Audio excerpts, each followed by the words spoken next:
So these project-based assignments led to very complex personal decisions, and they also led to a very commonsensical, useful project.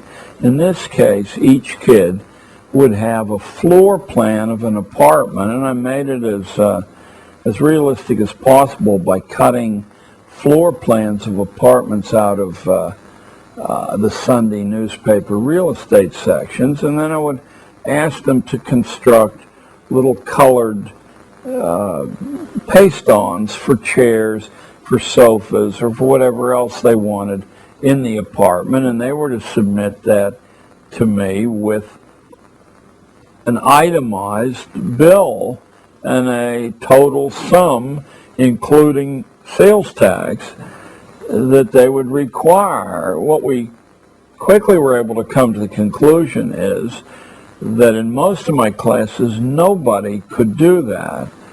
I then said, but you will have to do something like that, so you're going to have to be resourceful and figure out how the millions of people turned loose on the work market every year manage to do that. It's true some stay at home for a few years, and it's true that some get a helping hand from their parents, but it's also true that a whole lot of people can't get help from their parents because the help isn't possible.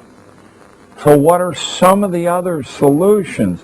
Teaming up so that 3 people share the same space cuts the costs considerably for each individual.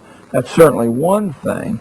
Improvising the furnishings or scavenging discarded but still useful things from, not just from dumpsters, but from people who constantly in a commercial economy like this one are ridding themselves of perfectly useful furnishings, air conditioners, you name it, someone is throwing it away at any given time, or virtually throwing it away by selling it for pennies on the dollar. And there are regular sales organs. Now some of them are on the internet, but they're regular paper sales organs that collect these things. As I was driving up to David's today, I passed 3 lawn sales, and I quickly spotted, if I weren't 3,000 miles away, a couple of pieces of furniture that I'll bet I could have walked away for 10 or 20 bucks with, that I'd be happy to have back in New York. It's just that the airplane might not be happy to provide carriage for it. There are other projects besides this that were really outrageously successful. One of them was, this was a private one, was analyzing the characteristics of publicly accessible swimming pools. I had a girl who was interested in nothing except becoming an Olympic swimmer. Nothing at all. She had no interest in any schoolwork at all.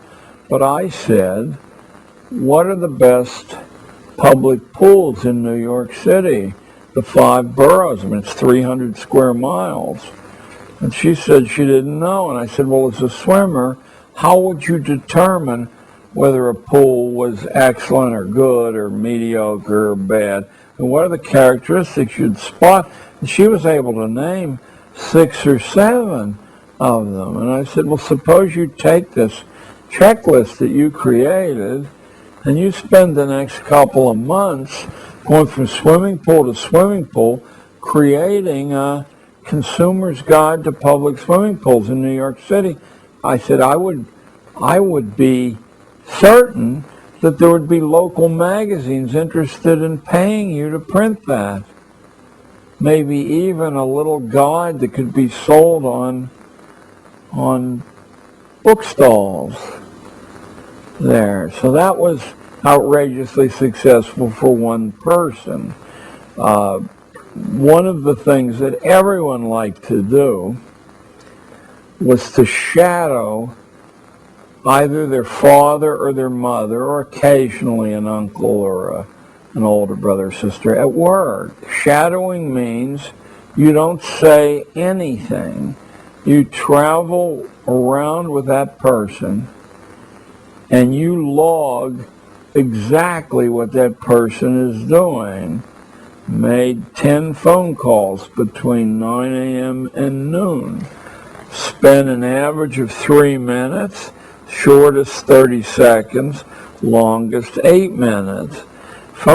You log everything the person does in their job, and then at lunchtime or after work, you say, I saw you do this. What did this mean? I saw you talk to this person in that office, and you were visibly nervous. Why was that? I learned how to do shadowing from going to the Department of Labor's 2-volume job dictionary, which is in every public library in the United States, and either in the front or the back. It's been so many years, I don't remember. There are pages and pages on how these job descriptions are created. The job dictionary will list every job that you can conceivably imagine and its performance characteristics, its access. It's the kind of book that libraries buy and probably no one ever reads, to their loss, I think. But I wasn't interested in the jobs. I was interested in the methodology, because I knew I could then sell that as highly professional research work. And we did that. We created a talking job dictionary every year. There were about 5 years when my interest was high enough to do this project. A talking job dictionary that we then donated to homes for blind kids, and they could hear, Billy Bowman talking about the job of being a fireman, what its challenges were, what its low points were, what its income cycle was, what you needed to offer as preparation to be able to compete for the job. I think it was a marvelous project. Obviously, it could be done anywhere. I never found a kid who wasn't completely absorbed in shadowing. And then, if you recall, when we talked about private schools, we talked about methods of access. It's a natural dovetail that if you decide you want to shadow a news anchor at a news network, how do you get access to that person, and how do you convince them to allow you to spend a day in the station?